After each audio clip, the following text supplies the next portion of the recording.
Em nome do Pai, e do Filho, e do Espírito Santo.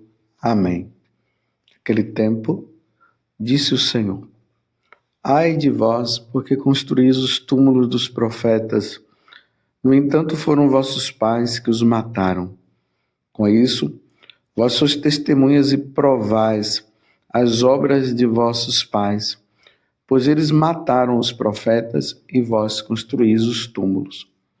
Por isso que a sabedoria de Deus afirmou: Eu lhes enviarei profetas e apóstolos, e eles matarão e perseguirão alguns deles, a fim de que se peçam contas a esta geração do sangue de todos os profetas, derramado desde a criação do mundo, desde o sangue de Abel até o sangue de Zacarias, que foi morto entre o altar e o santuário.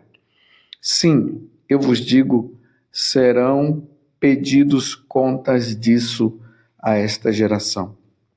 Ai de vós, mestres da lei, porque tomastes a chave da ciência. Vós mesmos não entrastes e ainda impedistes os que queriam entrar. Quando Jesus saiu daí, os mestres da lei, os fariseus, começaram a tratá-lo mal e a provocá-lo sobre muitos pontos. Armavam ciladas para pegá-los de surpresa por qualquer palavra que saísse de sua boca. Palavra da salvação. Glória a vós, Senhor. Meus irmãos e minhas irmãs, hoje a igreja celebra a memória de Santo Inácio de Antioquia, bispo e mártir. Inácio, o Teóforo, aquele que conduz a Deus, como ele mesmo gostava de ser chamado. Gostava de ser chamado de Teóforo, aquele que conduz a Deus. Aqui está a missão de todo sacerdote, a missão do bispo: conduzir as pessoas para Deus, não tirá-la de Deus, mas conduzi-la a Deus. Bispo do coração ardente, Inácio, Ignatius, que quer dizer precisamente fogo. Ficou na memória dos cristãos de todos os tempos, por causa das inusitadas expressões de amor dirigida a Cristo e à Igreja, as quais se leem nas cartas escritas durante a viagem que de Antioquia devia levá-lo a Roma para ser dado como posto às feras, vítima ilustre da perseguição de Trajano. Inácio ocupava desde o ano de 79 a sede episcopal de Antioquia, a metrópole síria, terceira em ordem de grandeza no vasto Império Romano.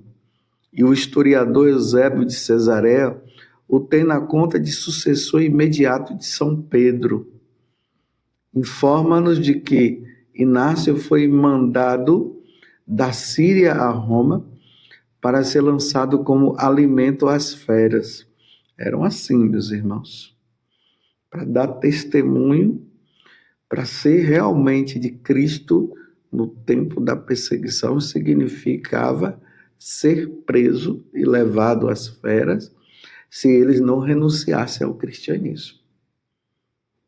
Então ele estava ali para ser lançado como alimento às feras, por causa do testemunho dado por ele de Cristo, realizando sua viagem pela Ásia, sob a custódia rígida de uma guarda numerosa, nas cidades onde parava, ia consolidando as igrejas com a pregação e admoestações. De Esmirna, onde era bispo, seu jovem amigo Policarpo escreveu às igrejas de Éfeso, Magnésia e Trale, confiando as cartas aos respectivos bispos Onésimo, Dama, Políbio, que haviam ocorrido o fim de o encontrar para uma última saudação. Chegando a Troade, Inácio escreveu outras cartas, entre as quais uma a Policarpo, para confiar-lhe seus fiéis de Antioquia, a fim de que a igreja não ficasse muito tempo sem pastor. Onde está o bispo, dizia Santo Inácio, aí esteja a comunidade. Assim como onde está Cristo Jesus, aí está a Igreja Católica. Isso aqui, meus irmãos, é muito importante. Não existe Igreja Católica. Aqui eu estou falando a Igreja Católica a nível universal sem o Papa. Não existe. Essa história de Igreja Católica sem Papa, graças a Deus nós temos o Papa. Já tivemos vários papas, 266 papas. Hoje nós temos o Papa Francisco. O Papa Francisco é o Papa da Igreja Católica. Nós não estamos sem Papa, não. Hoje nós ouvimos aí algumas questões de pessoas que são da Igreja Católica, que dizem ser católicos, mas não aceitam o Papa, diz que nós estamos sem Papa, e eles estão aguardando um Papa que vem não sei de onde. Olha o que é que Santo Inácio de Antioquia ele está dizendo. Onde está o bispo, aí está a comunidade.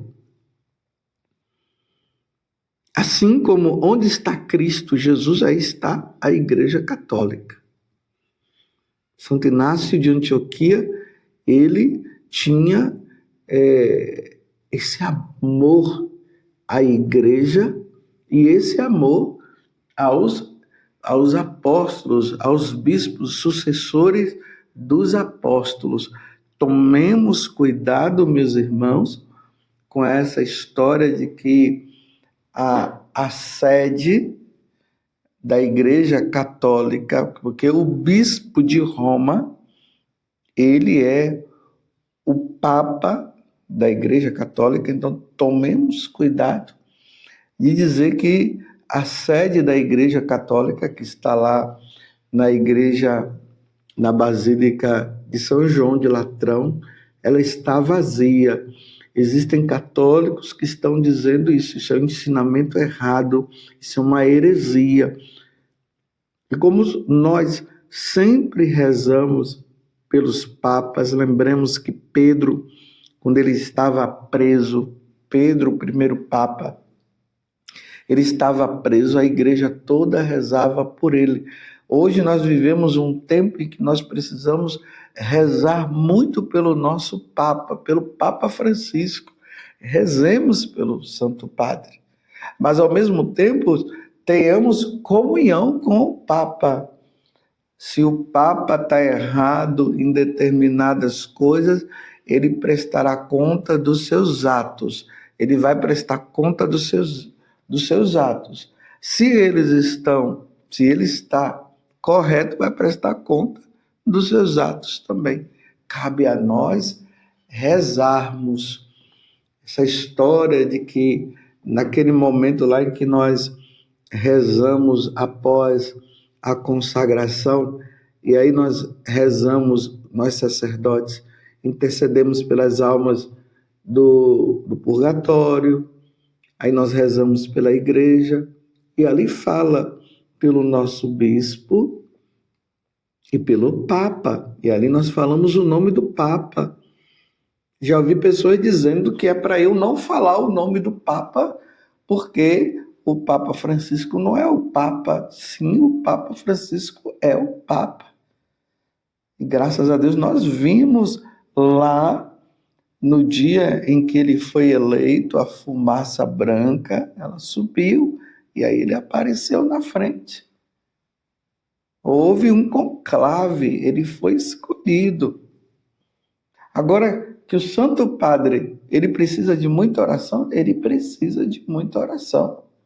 Porque se nós católicos estamos sem papas, nós não somos igreja. Nós somos o quê? Um grupo aí? Somos protestantes? Somos o quê? Não, nós temos um papa. de Santo Inácio de Antioquia, eu repito, ele está dizendo, aqui onde está o bispo, aí está a comunidade. Então, lá em Roma está a comunidade italiana, né? Lá em Roma, a comunidade, e tem o Papa, que é o Papa Francisco. Aqui, em Lorena, nós estamos com o bispo, claro, lá é o bispo de Roma, o bispo de Roma é o Papa Francisco. O bispo da Diocese de Lorena, a qual eu pertenço, chama-se Dom Vladimir. Se eu agora digo que o Dom Vladimir, ele não é bispo, eu estou unido a quem? Que igreja é essa que não está unido ao bispo? Então, aqui nós temos o nosso pároco, que é o padre Luiz Carlos, ele é o pároco aqui da paróquia Santo Antônio, em Cachoeira Paulista, aonde nós, da Canção Nova, estamos. Aí o pároco está unido, nós estamos unidos ao padre Luiz Carlos, o pároco, que está unido ao bispo, e o bispo está unido ao Papa Francisco. A igreja, ela é hierárquica. A igreja católica, ela só fica vacante ali naquele intervalo onde um papa morre, e aí o conclave, os cardeais vão para escolher o novo bispo de Roma, porque o Papa é o bispo de Roma, então ele morrendo, então a igreja de Roma fica vacante, fica sem o bispo, e a igreja católica fica sem o Papa. Então é convocado imediatamente um conclave, porque nós não podemos ficar sem o Papa, e ali é escolhido esse Papa, aquele que vai ficar lá. Agora, na história da igreja, nós tivemos papas santos, sim, tivemos. Mas também nós tivemos papas que não foram tão santos assim. Por isso nós precisamos rezar. É bom porque cada um vai prestar conta dos seus atos. Mas unindo hoje a Santo Inácio de Antioquia, peçamos a ele, que interceda pela igreja, porque realmente nós estamos vivendo tempos de muita confusão, cada um falando uma coisa. Precisamos estar unidos àqueles que estão unidos aos sucessores dos apóstolos e ao sucessor de Pedro. Agora, cabe às autoridades eclesiásticas, os cardeais e tudo, eles devem chegar lá e, olha, Santo Padre, isso aqui não poderia ter falado isso aqui não é bom falar e tal, e assim nós vamos caminhando, porque onde está o bispo, aí está a comunidade, assim como onde está Cristo Jesus, aí está a Igreja Católica.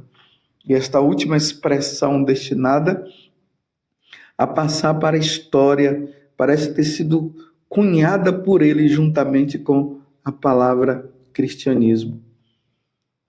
A viagem depois da travessia de Durazzo, Brisdízia, prosseguiu pela Via Ápia até Roma, aqui Santo Inácio de Antioquia, onde terminou seus dias no anfiteatro devorado pelas feras, apesar de a comunidade cristã ter se empenhado em poupar-lhe a pena capital, mas ele desejava ardentemente o martírio.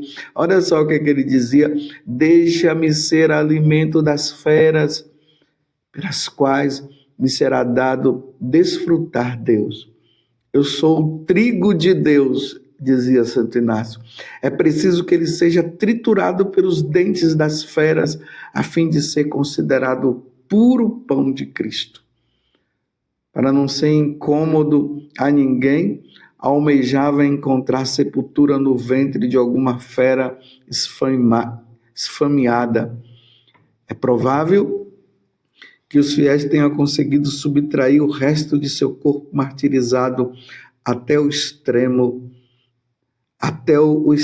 ultraje, pois desde a antiguidade os cristãos de Antioquia veneravam seu sepulcro situado às portas da cidade e celebram sua memória em 17 de outubro, dia adotado no novo calendário em lugar de 1º de fevereiro. Santo Inácio de Antioquia, ele rogue por nós, para que nós sejamos fiéis à igreja. E no evangelho de hoje, Lucas 11, 47 a 54, Jesus continua sendo veemente ali, firme com os fariseus, com as autoridades religiosas que mataram até os profetas no passado, que os profetas foram mortos, e agora Jesus está chamando a atenção deles e dizendo, olha, vocês são daqueles que convertem uma pessoa e depois não deixa a pessoa entrar no céu. Ai de vós, mestres da lei, porque tornastes a chave da ciência, tomastes, a chave da ciência. Vós mesmos não entrastes e ainda impedistes os que queriam entrar. Está vendo como nós precisamos rezar muito pelas autoridades da igreja? Porque realmente, quantas vezes falamos coisas que não deveríamos falar, que causa divisão, que causa problema. Rezem pelo seu bispo, rezem pelo seu pároco e rezemos todos pelo nosso Papa Francisco, pedindo a Deus a graça, que ele tenha muita sabedoria para conduzir a igreja de nosso Senhor Jesus Cristo. Mas que eu prestarei conta dos meus atos. Você também vai prestar conta dos seus erros, dos seus atos. O bispo vai prestar contas dos seus atos. O seu pároco vai prestar conta dos atos dele. O Papa Francisco e todos os papas que virão, irão prestar conta dos seus atos. Os que já foram, já prestaram contas. Que Deus nos dê a graça da fidelidade, que sejamos fiéis à igreja de nosso Senhor Jesus Cristo, como Santo Inácio de Antioquia foi fiel. Peçamos a fidelidade. E vocês veem que quando falamos a verdade, essa verdade ela vai implicar em até no derramamento de sangue. Então, como Santo Inácio de Loyola, ou Santo Inácio de Antioquia, não se dobrou às heresias, não se dobrou aos imperadores, ele foi levado para o martírio e ele morreu.